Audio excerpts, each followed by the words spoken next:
SNN7 news.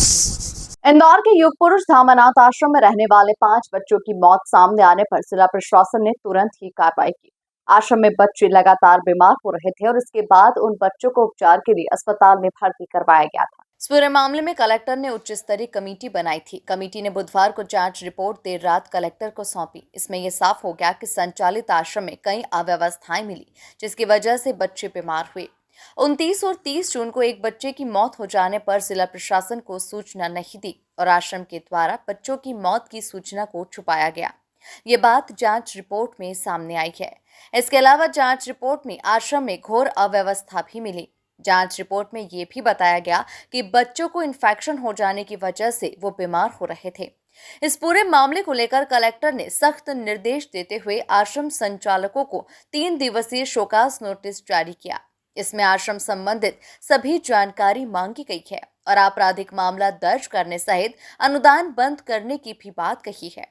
Collector ने माना कि एक बच्चे की मौत की सूचना आश्रम संचालकों के द्वारा नहीं दी गई। देखिए, जो संस्थान में घटना हुई थी उसको लेके एक उच्च स्तरीय जांच गठित करी गई थी, जिसमें IAS अधिकारी भी थे और प्लस हमने प्राइवेट डॉक्टर्स भी उसमें शामिल किए थे, जिससे कि सारे तथ्य सामने आ जाएं। जांच रिपोर्ट अभी अंतरिम आई है, लेकिन उसमें ये बताया गया है कि 29 और 30 तारीख को एक डेथ हुई थी और जिसकी डेथ की सूचना भी नहीं प्रदान करी गई और सीधा जो बच्चे के रिलेटिव्स थे उनको डेड बॉडी दे दी गई। अगर उसका PM होता या उसकी सूचना हो जाती तो शायद अगर इसी इन्फेक्शन से वो मृत्यु हुई होती तो पहले ही इस इन्फेक्शन को रोका जा सकता था। इसके साथ साथ कई अन्य जो इस प्रकार की कमियां हैं देखरेख से और संधारण से संबंधित, वो भी जांच कमेटी ने रेखांकित करी हैं।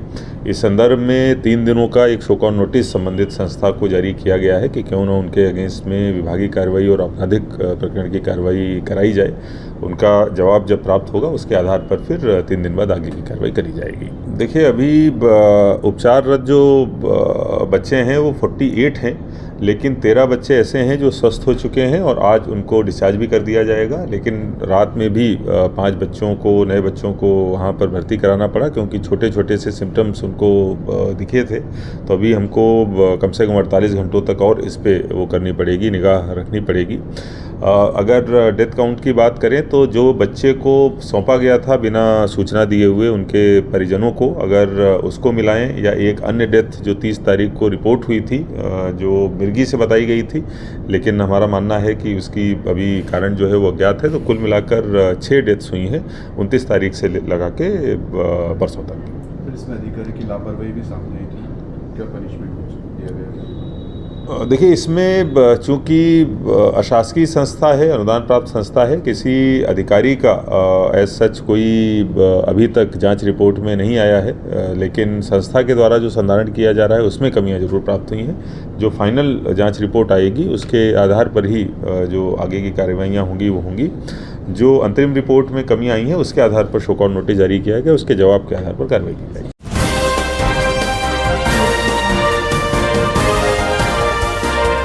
आप देख रहे हैं SNN7 न्यूज। अगर आप पैसा कमाना चाहते हैं तो सिर्फ आपके लिए एक ऐसा बिजनेस जिसकी डिमांड ज्यादा और सप्लाई करने वाले कम, SIP म्यूचुअल फंड का बिजनेस। NJ इंडिया के साथ जुड़कर SIP म्यूचुअल फंड में पार्टनर बनकर पेशिव इनकम कमा सकते हैं। इसके लिए संपर्क करें अमित मिश्रा वित्तीय चिकित्सक से। संपर्क करें 9827710237, 9300015005।